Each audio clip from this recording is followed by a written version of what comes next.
Bom, eu acho que podemos começar, já são 20h30.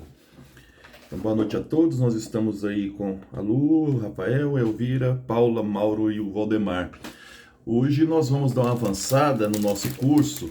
Vamos lá para o século V a.C., um período muito importante para a história de Israel, tá? Século V é um período muito importante, que é o período da criação do judaísmo.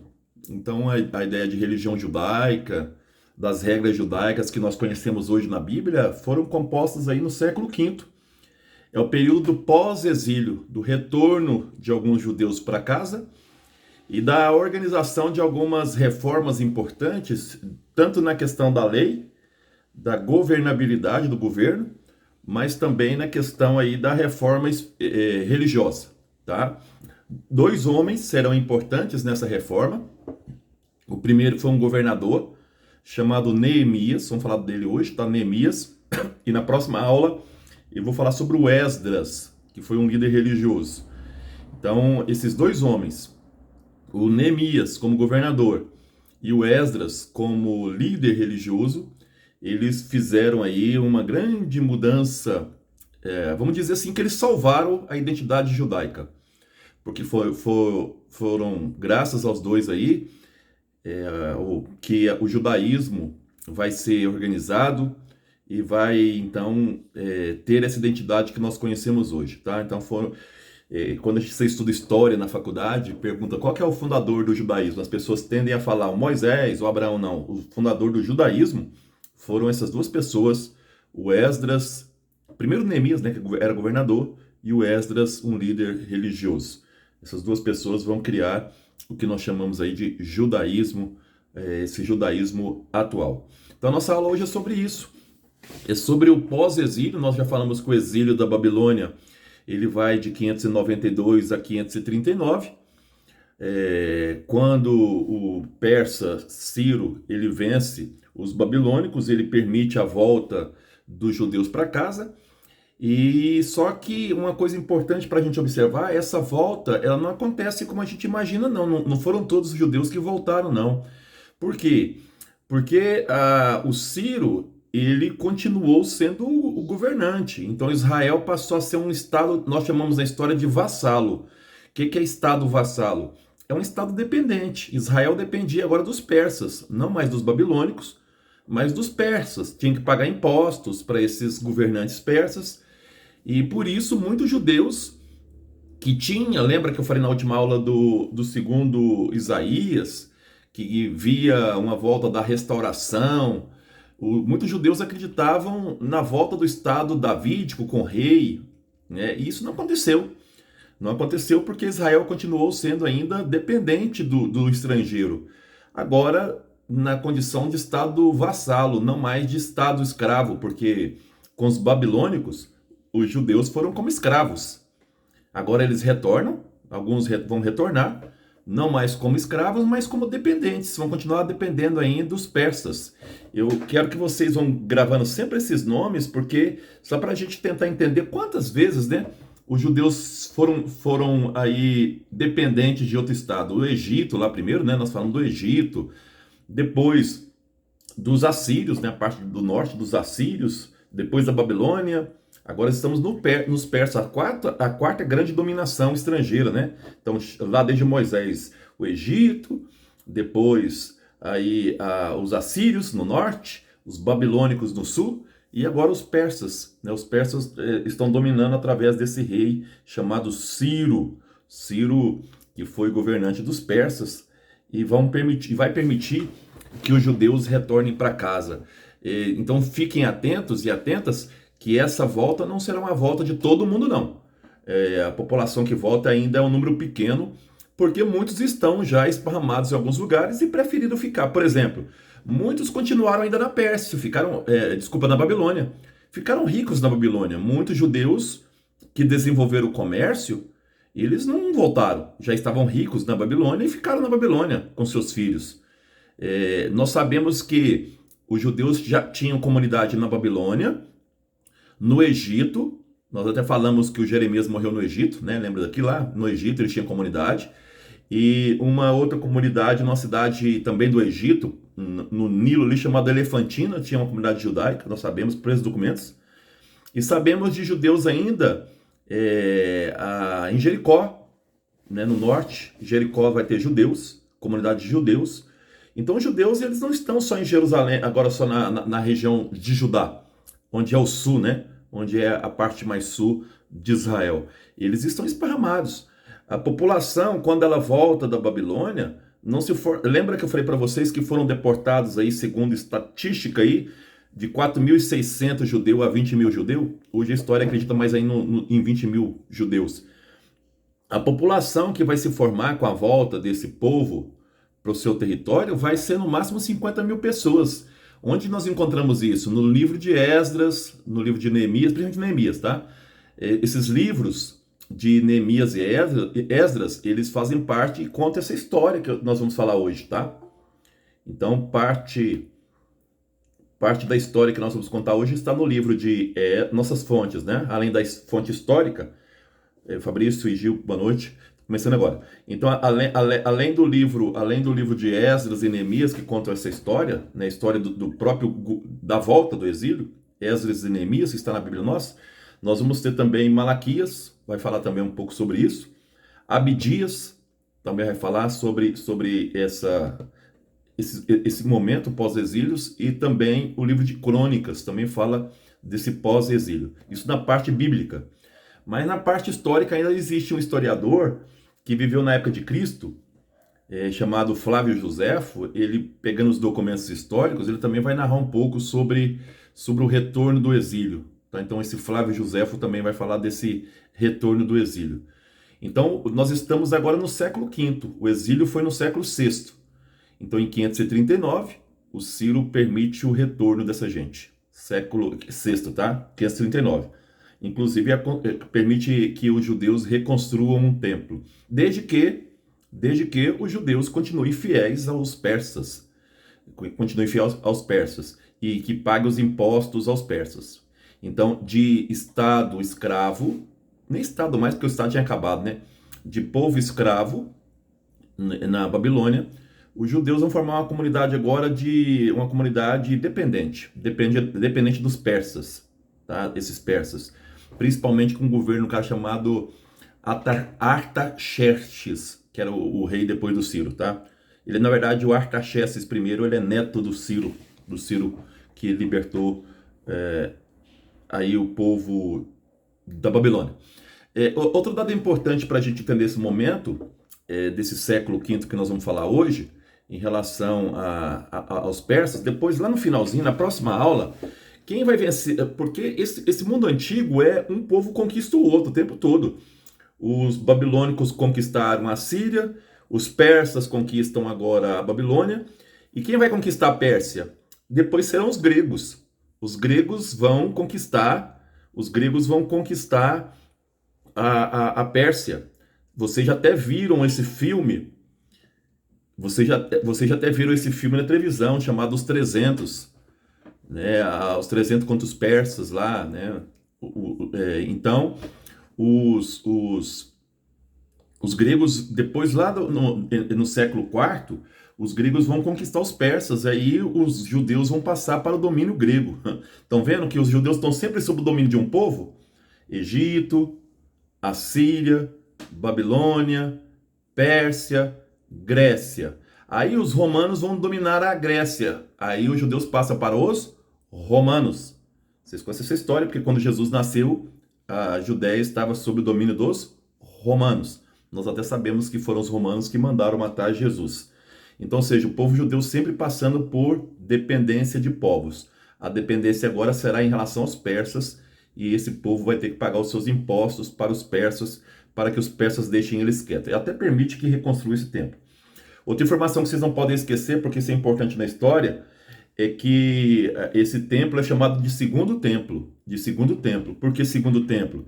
Porque o primeiro templo foi o templo de Salomão, lá no ano 1000, nós já falamos sobre ele, né?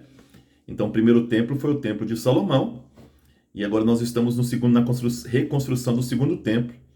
Esse templo ele começa lá pelo ano 539, mas vai ter uma suspensão do trabalho por 16 anos. 16 anos ele vai ser paralisado, ele vai ser finalizado em 515. 515, o segundo templo vai estar construído. 515. Começa em 539, 16 anos o trabalho fica paralisado, e depois eles voltam e terminam ele em 515, esse segundo templo. Quando Herodes, o Grande, o Herodes da época de Jesus, está vivo, ele faz algumas reformas, algumas ampliações nesse templo, tá? Para agradar os judeus, porque o Herodes não era judeu, mas para ser aceito pelo povo, ele vai fazer algumas modificações no templo, aumentar um pouco ele, e por isso que ele vai ter uma maior aceitação dos judeus por causa disso, tá? Quando Jesus morre, antes de Jesus morrer, na verdade, o que ele vê em Jerusalém, vocês estão acompanhando agora o Evangelho de João, né? Para preparar para a Semana Santa, o que Jesus vê é o segundo templo. É esse templo construído nessa aula que eu vou dizer hoje, tá? Então, o que Jesus vai ver lá em Jerusalém, quando ele vai lá no templo, é o segundo templo. É o segundo templo. E Jesus, ele morre lá pelos anos 30 e poucos, não vou falar certinho as datas, porque essas datas são históricas. Esse segundo templo será destruído pelos romanos no ano 70, 40 anos depois da morte de Jesus. Então, 40 anos depois da morte de Jesus, esse segundo templo vai ser destruído para nunca mais ser construído. Até hoje não foi construído. No lugar dele vai ser construída uma mesquita chamada Mesquita de Omar, que é do século VI, tá? A Mesquita de Omar do século VI, que está lá até hoje em Jerusalém. Então, o segundo templo desaparece. O que sobra desse segundo templo é apenas um muro ocidental chamado aí Muro das Lamentações, que vocês escutam muito falar. O que sobrou do templo, tá? Esse Muro das Lamentações, ok? Então tá, então vamos para essa aula de hoje. Então hoje eu vou terminar hoje vou falar um pouco como é que estava a situação dos judeus e vou falar sobre esse governador chamado Neemias. Nossa aula hoje vai ter o Neemias, na próxima aula eu vou falar do Esdras. Para quem chegou agora, lembrar que Neemias e Esdras, eles vão fazer profundas mudanças em Jerusalém e serão aí considerados aí os fundadores do judaísmo, os fundadores do povo judeu, esses dois homens, Neemias e Esdras. Uma coisa vocês já vão descobrindo aos poucos, já vou falando aqui, mas para vocês entenderem. O que está acontecendo de pano de fundo é que como esses judeus viveram fora por muito tempo, seja na Babilônia, seja no Egito, seja em Sardes, Sardes é uma ilha também, esses judeus, eles seguem um Deus, mas um Deus sincrético. O que significa isso? Como eles estão fora da Judéia, eles aceitam a ideia de um Deus único, mas eles vão incorporando novos elementos de outros deuses, de outras divindades. E o Neemias não vai aceitar isso. Se eu perguntasse para vocês, e você já tem que saber essa resposta, vocês lembram de um rei também que era contra esse sincretismo e fez uma grande reforma lá no século VIII, século VII, na verdade? Foi aí, falamos bastante sobre ele aqui, a reforma de Josias, lembra? O Josias, lá no século VII, ele destrói todas as imagens de deuses pagãos. Ele, em toda Israel, ele manda destruir esses deuses porque ele era favorável ao Deus único. Nós chamamos a Reforma de Josias, 722, que o filho dele não levou para frente. Nós já estudamos isso aqui. Agora o Neemias e o Esdras vão seguir o mesmo caminho. Quando esse povo voltar, eu vou falar isso daqui a pouco, só estou falando geral para a gente do particular. Quando esse povo voltar para Jerusalém, como não tem dinheiro para pagar o dízimo, o povo está pobre, gente. O povo está voltando do exílio, eles não têm dinheiro. Aqueles que têm terra tiveram que fazer hipoteca da terra para pagar impostos para os persas. O povo está pobre. A população de Jerusalém, nessa volta, é de 50 mil pessoas. De 50 mil pessoas. Quer dizer, não tem dinheiro. Então, se não tem dinheiro, a pergunta é como é que nós vamos manter os sacerdotes? Não tem dinheiro para pagar os sacerdotes. E o que os sacerdotes fazem sem dinheiro?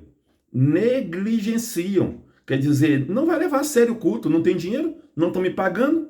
Então eu finjo que eu sou um bom líder religioso, vocês fingem que me pagam. Então esses sumos sacerdotes, lembra que eu falei que agora, você podia perguntar, Guto, agora Israel não tem governo? Não tem rei? Não tem rei, o rei caiu. O rei caiu na Babilônia e os babilônicos não aceitam rei. O máximo que os babilônicos vão aceitar serão governadores. Vou falar isso para vocês daqui a pouco. Governadores, mas que são ligados aos persas, tá bom? O Neemias, por exemplo, que é o primeiro vai ser o segundo governador, ele era da corte persa. Ele era o copeiro do rei. Ele servia aí o rei e pediu para voltar para Jerusalém, se tornou governador, o governador de Judá. Então eram pessoas ligadas à Pérsia. Esses homens, se não tem rei, quem é que manda em Israel na volta? Quem é que vai mandar em Israel além do governo? Serão sumos sacerdotes. Serão sacerdotes, como eu falei para vocês na última aula. Esses sacerdotes serão os responsáveis para ajudar o governador na administração local. Só que esses sumos sacerdotes são pessoas que querem enriquecer em cima da religião. E como não tem salário, eles estão mal recebendo porque o povo não tem dinheiro, eles começam então a fazer o quê? Não levar a sério a religião. Não levam a sério. Vou dar alguns exemplos aqui como eles não levam a sério a religião. O sábado, que era sagrado para os judeus, vocês viram isso? Era um dia de comércio. Em Jerusalém era dia de comércio. Aberta a cidade para comércio. Os sumos sacerdotes faziam vista grossa. Uma outra coisa que eles negligenciaram: não podia se ofertar animal com defeito para Javé e nem doente. Eles não importavam.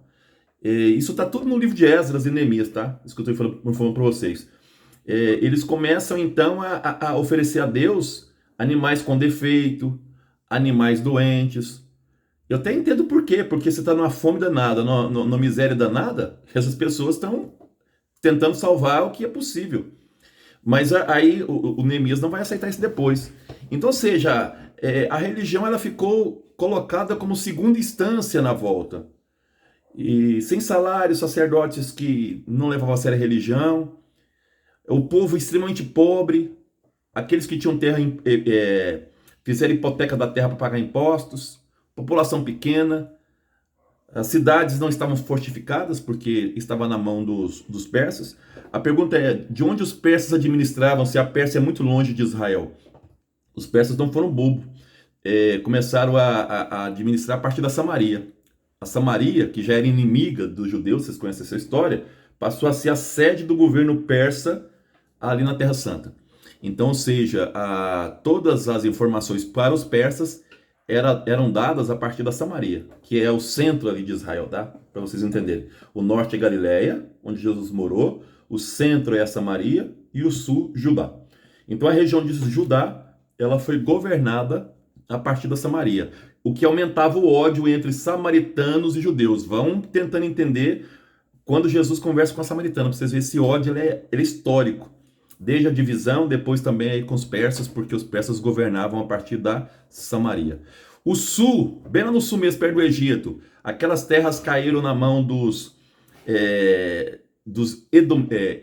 edomitas, depois passaram para os árabes, o sul, tá? Mas de qualquer forma, o que nos interessa aqui são os judeus. Vamos então agora ver como é que soluciona isso. Eu só queria deixar uma pergunta, porque é em cima dessa pergunta que ela vai funcionar hoje.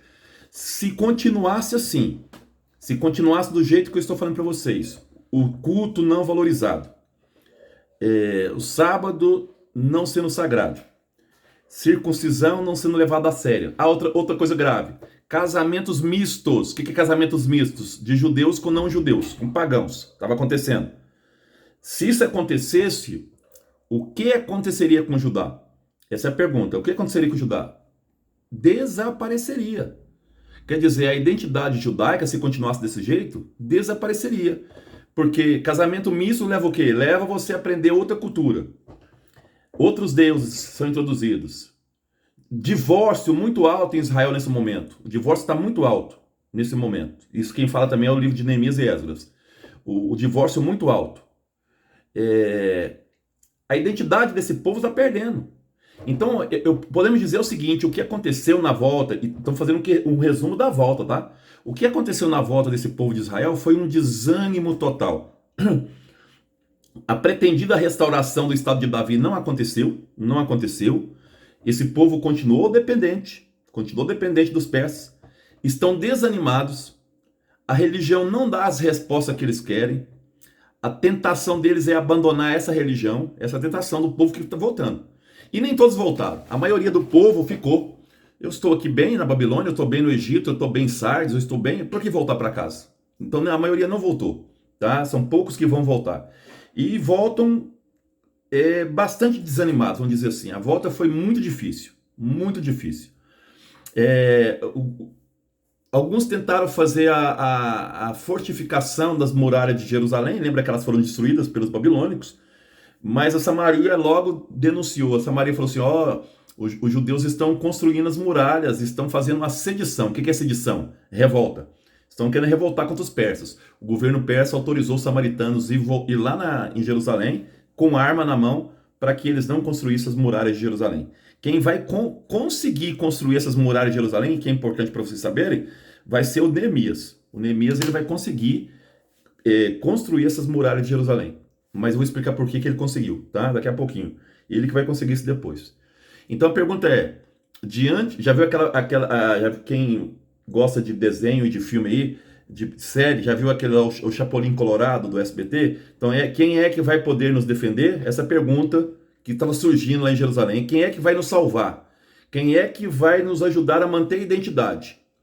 O nome não é Chapolin Colorado, o nome é Neemias. Neemias. Foi o Neemias que salvou a identidade desse povo. Se não fosse Neemias, esse povo teria perdido a sua identidade e não existiria judaísmo. E não existiria Judá. E não existiriam essas regras. Daqui a pouco eu vou dizer o que ele fez, tá? Então vamos aqui, eu vou hoje o material de hoje para vocês e a gente vai conversando em cima desse material.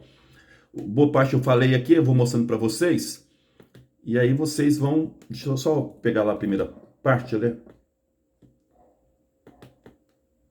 Deixa eu buscar aqui. Então a aula hoje vai ser sobre primeiro Neemias, tá? Eu coloquei as Neemias... aqui é só para lembrar vocês os livros que foram escritos nesse período aí, ó. O livro de Neemias, o livro de Crônicas, o livro de Esdras, do Abidias, do Malaquias. Todos esses livros são escritos nesse período do século V. Nós estamos no século V agora, na volta, né, no chamado pós-exílio. Então todos esses livros serão escritos nesse momento aí. E vai ser sobre as lideranças de Neemias governador, e Esdras, um religioso, que vai se criar então essa nova comunidade judaica, tá bom? Eles são muito importantes. Não podemos esquecer que então no século V ou século V, o judaísmo é inseparável da história dos persas. Tá? Sem os persas não tem o judaísmo, porque os judeus são dependentes dos persas. Depois eu corrijo aqui, ficou fora aqui. Isso que eu já expliquei para vocês, aquela ideia de restauração do Estado davídico caiu por terra. Aquilo que havia previsto segundo Isaías e o próprio livro de Zacarias, de que Israel voltaria com o Estado davídico, não aconteceu. Eles continuam independentes dos persas. A pergunta é, Guto, quando isso aconteceu? Nunca mais, até hoje. Acabou esse estado davídico, tá bom? Não deu certo. Aqui eu já expliquei para vocês aqui embaixo, os judeus nem todos voltaram para casa. Nós vamos encontrar comunidades judaicas na Babilônia ainda, em Sardes, Elefantina, no Egito, tem documentos descritos do que eu estou falando, tá? E no próprio Baixo Egito. As duas últimas, que do Egito, tá? Elefantina e no Baixo Egito, mantém uma religião sincrética. O que significa isso? Acredita em Deus, mas acredita também aí em outras divindades. Alguns judeus voltaram para casa, outros não voltaram, mas mesmo assim a população dobrou. Uma população que era de 25 mil pessoas foi para 50 mil, quer dizer, pelo menos mais 25 mil voltaram para casa depois do exílio da Babilônia. Aqui, o livro de Esdras e Neemias, no capítulo 2 e 7, fala que a população tinha mais ou menos 50 mil habitantes. Esses números é difícil de precisar, viu, gente? São estimativas, mas não é fácil dizer qual era a população. Mas isso aqui é para dizer que estava baixa. População baixa, tá? Aqui. As cidades que haviam sido abandonadas antes do exílio, no exílio, melhor dizendo, começaram a ser habitadas novamente. Elas começam a ser habitadas. Tá? Essa é a realidade. Quando os judeus voltam com a autorização do Ciro, quem vai trazer o povo da Babilônia vai ser esse homem aqui chamado Zorobabel. O nome dele possivelmente é um nome babilônico, Babel aqui, né? Chamado aí Semente da Babilônia. Mas é um judeu, ele é um judeu. Zorobabel, vai ser o primeiro governador judeu. Ele vai ter autorização para trazer o povo de volta para casa e para reconstruir o templo, que foi terminado aí por volta de 515 a.C., tá bom? Então esse é o primeiro governante judeu pós-exílio, Zorobabel. Como eu falei para vocês, Judá era governada a partir da Samaria e os sacerdotes, os sumos sacerdotes ajudavam aí a organizar esse governo, como eu falei para vocês. E qual que era a realidade? Também já foi dita. Os oficiais da província eram corruptos, extorquiam a população, cobravam impostos mais do que deviam da população. É uma população que está empobrecida e foi, aí vamos dizer, muitos se tornaram até escravos, porque como não tinham como pagar os impostos, se escravizavam para poder ficar sob a tutela do Estado, tá? Então foi uma situação muito difícil. Os judeus não podiam formar mais o exército, tá? Porque era proibido pelos persas. Então eles sofreram várias incursões, não só dos persas, mas também dos edomitas, dos egípcios, dos árabes, tá? Sofreram muito represálias, faltou um acento aqui, e opressões em todos os sentidos, tá? Então a situação dos judeus é muito crítica no século V.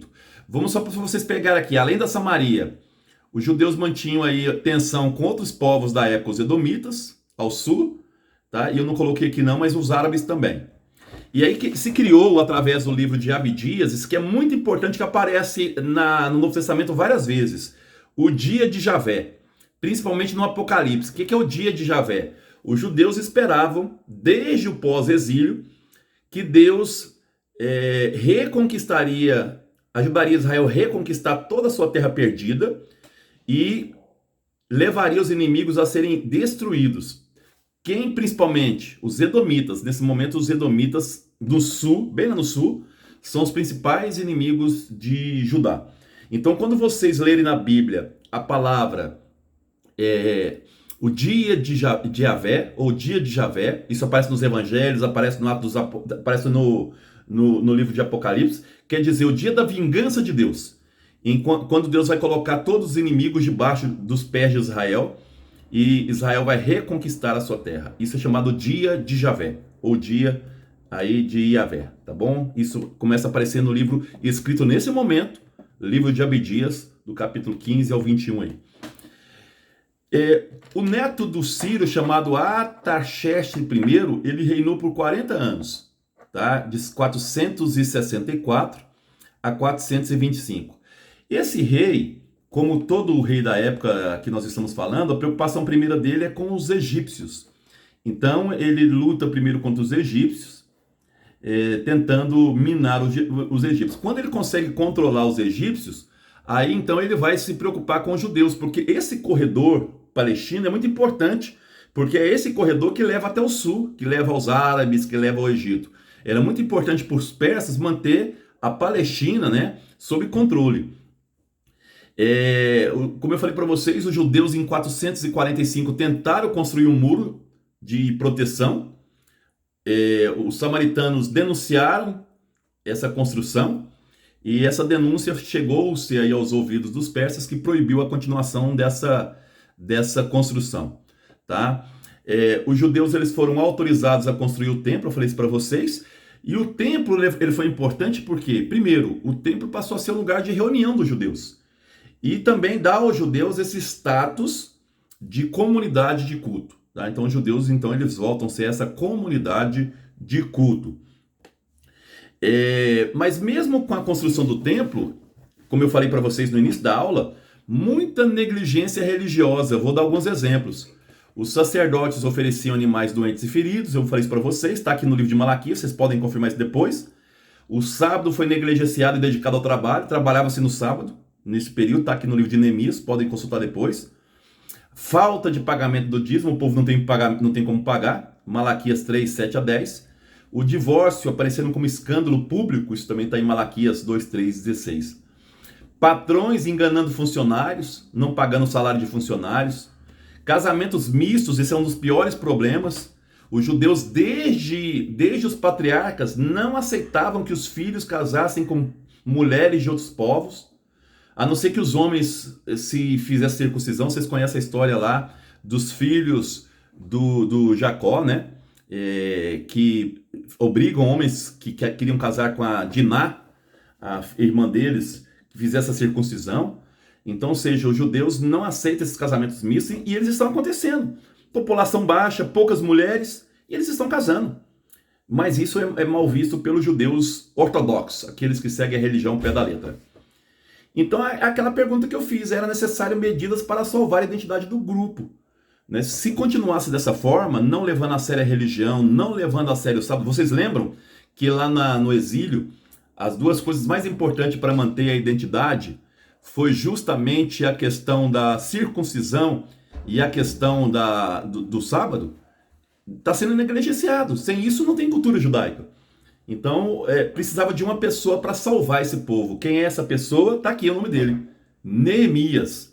O Neemias foi o primeiro grande salvador aí desse povo judeu, com as reformas que ele vai fazer. Eu vou falar dessas reformas agora, tá? São 2 períodos do governo de Neemias e que a gente vai falar dessas reformas. Então, essa obra de reconstrução, de reconstituição da identidade da comunidade judaica coube, né, aí ao Esdras e ao Neemias. Primeiro Neemias e depois o Esdras. A gente não sabe quem chegou primeiro. A gente acredita que o Neemias chegou primeiro que o Esdras ali em Israel. O Neemias vai dar à comunidade judaica o status político de comunidade. Vocês lembram, eu falei isso na aula retrasada. Quando os judeus foram para o exílio, esses judeus deixaram de ser povo, passaram a ser escravos. Acabou-se o Estado judaico, acabou, não existia mais. Então quem vai criar esse Estado novamente, esse povo judeu, será o Neemias e sua reforma administrativa, tá? E o Esdras, que eu vou falar na próxima aula. O Esdras, ele é um religioso. Ele vai dar à comunidade uma reforma de vida espiritual. Então vamos lá. Neemias, reforma administrativa e política. Esdras, reforma espiritual. Então essas vão ser as mudanças. A pergunta é por que o Neemias não podia fazer uma reforma espiritual? Porque ele é leigo, ele não é religioso, ele não tem essa autoridade. Então ele vai contar com Esdras para fazer essa reforma espiritual. Nós vamos ver isso na próxima aula. A obra, né, o governo do Neemias, ele vai de 445 a 433. Isso é certeza, nós temos essa certeza, tá? Sabemos quando ele chega a Jerusalém e quando acaba o governo dele. Já o Esdras não. O Esdras até hoje existe 3 hipóteses. A primeira hipótese é que ele chegou antes do Esdras, em 458. Hipótese pouco aceita. Outros dizem que ele chegou bem depois, em 398. Essa é menos aceita ainda. A hipótese mais aceita é que o Esdras chegou depois do Neemias, mas em 428. Essa é a mais aceita hoje pela história, tá? Que o Esdras tenha chegado em 428. Mas vamos falar hoje do Neemias. Esquece o Esdras hoje. O que nos importa aqui vai ser a figura do Neemias. A primeira coisa importante quando a gente fala do Neemias é saber que ele vai ser amigo pessoal aí do rei persa, chamado Artaxerxes I, chamado Longímano. Por que Longínamo? Porque ele governou por 40 anos, tá aí, ó. Ele governa de 465 a 424, 41 anos o governo dele, foi bem longo mesmo. Por que o Neemias era amigo dele? Porque o Neemias era um judeu que vivia na corte lá na Pérsia e era copeiro, né, copeiro do rei. Então ele era responsável por toda a alimentação do rei. E aí ele tinha acesso direto ao rei. Qualquer reclamação que ele tinha que fazer, fazia direto ao rei. Então ele gozava de muito prestígio desse rei chamado Artaxerxes I. Vamos lá. A primeira coisa que esse Artaxerxes fez, como eu falei para vocês, já expliquei isso no início da aula, foi vencer os egípcios, controlar os egípcios. Os egípcios sempre foram, né, uma ameaça para a Palestina. E depois ele vai aí controlar melhor a Terra Santa. Agora um ponto interessante, esse rei não sabia muito da realidade da Palestina, porque não interessava a ele nesse momento. Ele só ficou sabendo do sofrimento do povo judeu quando o irmão do Neemias contou para o Neemias o sofrimento que eles estavam passando na Terra Santa. E aí o Neemias contou isso para o rei. Falou, o povo lá, ele está sofrendo muito e os seus funcionários são corruptos. Os seus funcionários são exploradores. cobram dízimos além do combinado, ficam tornando o povo escravo com hipoteca de terra. Então Neemias vai alertar ao rei persa da situação do povo. E mais, pede autorização do rei para ir a Jerusalém e ajudar o povo a construir uma muralha de proteção da cidade contra os outros inimigos. Não contra os persas, mas contra outros inimigos. Esse rei vai permitir, isso está aqui, ele vai permitir a volta do Neemias 4 meses depois. Ele permite que o Neemias volte para Jerusalém para ajudar a construir as muralhas de Jerusalém. E mais, que o Neemias teria autorização, inclusive, de pegar pedras nas florestas reais, quer dizer, as florestas que pertenciam aos persas. Então, as pedras vai, então, ser usadas aí, as pedras reais. Grava uma coisa aqui, turminha boa. Aquele Zorobabel, ele levou o primeiro grupo de judeus de volta para a Terra Santa. Zorobabel, em 539. O Neemias vai levar o segundo grupo. O Neemias não volta só para Israel, né, para a Palestina. Ele vai levar um grupo de judeus. Isso acontece no ano de 440. Em 440 ele vai levar mais um grupo de judeus, homens, para ajudá-lo, tá? E quando ele chega em Jerusalém, como ele era muito amigo do rei persa, ele vai ser nomeado governador de Judá. Isso está no livro de Neemias, capítulo 5, versículo 14, e depois capítulo 10, versículo 1. Então ele passa a ser governador de Judá. Não precisa adiantar para você que ele vai fazer vários inimigos, principalmente a Samaria, principalmente os povos edomitas e também os árabes. Outro também que vai ser inimigo dele vai ser o Tobias. Daqui a pouco eu vou falar sobre esse Tobias para vocês, tá? Então, o Neemias, quando ele volta para Judá, ele vai se cercar de inimigos. Samaria, os árabes, os edomitas, todos eles odiavam ele porque ele era amigo do rei persa, tá bom? Ele vai buscar dar essa segurança física aos judeus, porque os judeus não tinham nenhuma proteção contra inimigos, as muralhas não existiam mais. Então ele vai, com essa construção dos muros de Jerusalém, ele vai então aí dar essa segurança física à comunidade.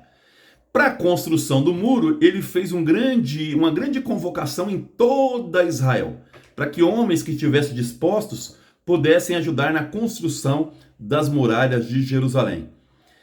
Aqui os inimigos dele, o Sanabalate, que era governador da Samaria, já expliquei que a Samaria era o governo ligado aos persas, mas quando vê que ali está o Neemias, que é amigo do rei, esse Sanabalate fica abalado, né? Abalado com essa amizade do Neemias com o rei e vai declarar ele como inimigo, um dos inimigos.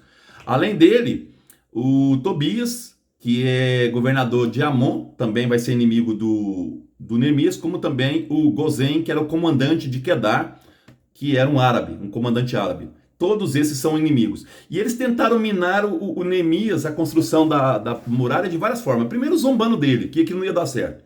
E ele não importou, continuou a construção. Depois vários povos começaram a ir até Jerusalém para combater os judeus. Entre eles, os amonitas, os edomitas e os filisteus. E o Neemias então teve que dividir os homens deles em 2 grupos. Um trabalhava na muralha, outro grupo combatia. E aí ele consegue vencer esses inimigos. Depois, o Neemias ele fala: sem homens em Jerusalém eu não vou conseguir proteger a cidade. E ele convoca os homens do campo para morar dentro de Jerusalém, porque aí ele tem mais soldados e ao mesmo tempo protege esses homens de outros inimigos. Tentaram acusá-lo de revolta contra os persas, e ele falou: pode acusar, que o rei não vai acreditar em vocês. Eles nem tentaram.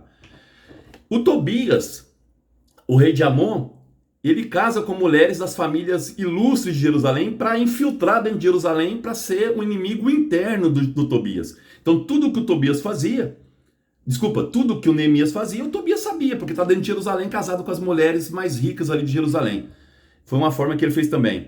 Ele chega a contratar um falso profeta para anunciar a morte do Neemias, dizendo que ele tinha que fugir para o templo, para que o povo desacreditasse nele. Ele não aceita, nem dá ouvidos a isso. E aí então ele vai, aos poucos, incentivando os judeus fora de Jerusalém a voltar para casa.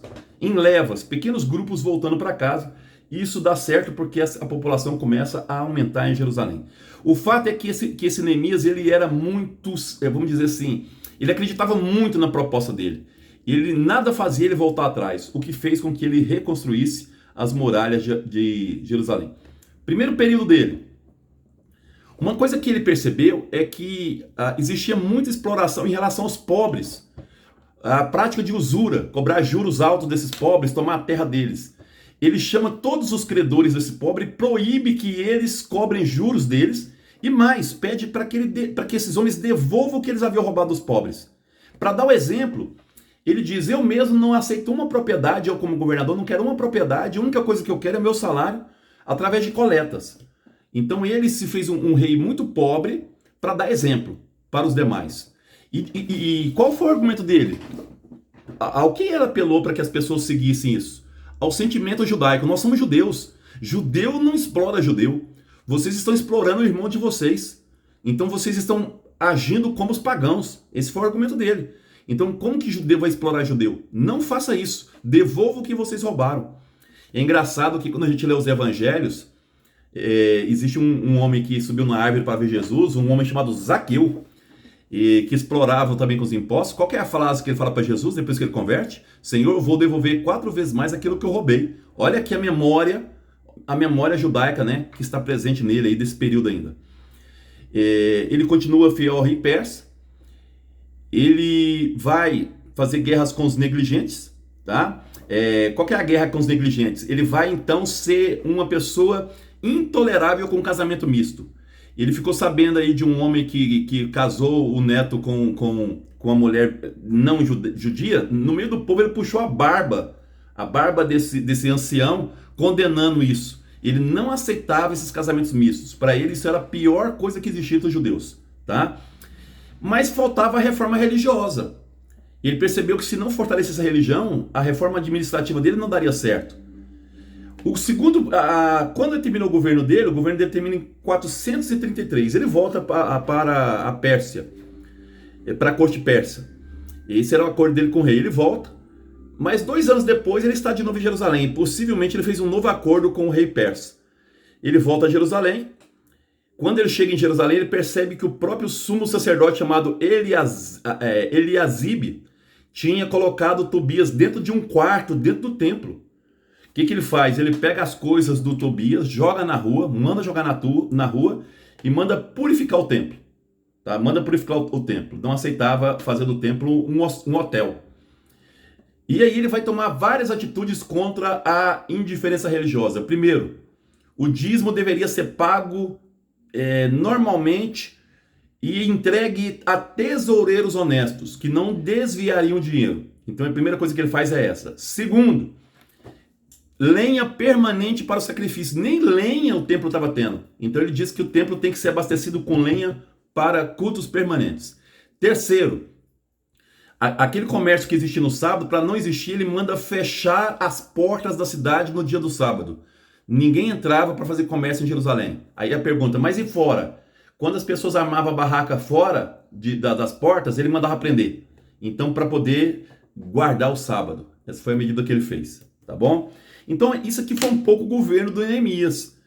Contra a intolerância religiosa, contra a negligência religiosa, organizando as muralhas de Jerusalém, convocando os judeus para morar em Jerusalém, para poder aumentar a população, e principalmente aí, tentando buscar a identidade dos judeus em relação ao sábado, tá? A manutenção do culto e ao pagamento de dízimo. E outra coisa, não esquecer, e essa bronca que ele deu para os ricos judeus devolverem o dinheiro aos pobres que ele tinha roubado. Então aqui ele começa a reorganizar um povo que será chamado de judeu. Na próxima aula nós vamos falar aí desse outro chamado Esdras. Esse vai fazer uma grande reforma religiosa. Falei aqui por 45 minutos, vou deixar aí vocês fazerem as perguntas, senão vocês não fazem. Fiquem à vontade, podemos abrir as câmeras aí. Aí que eu vou fechando a filmagem.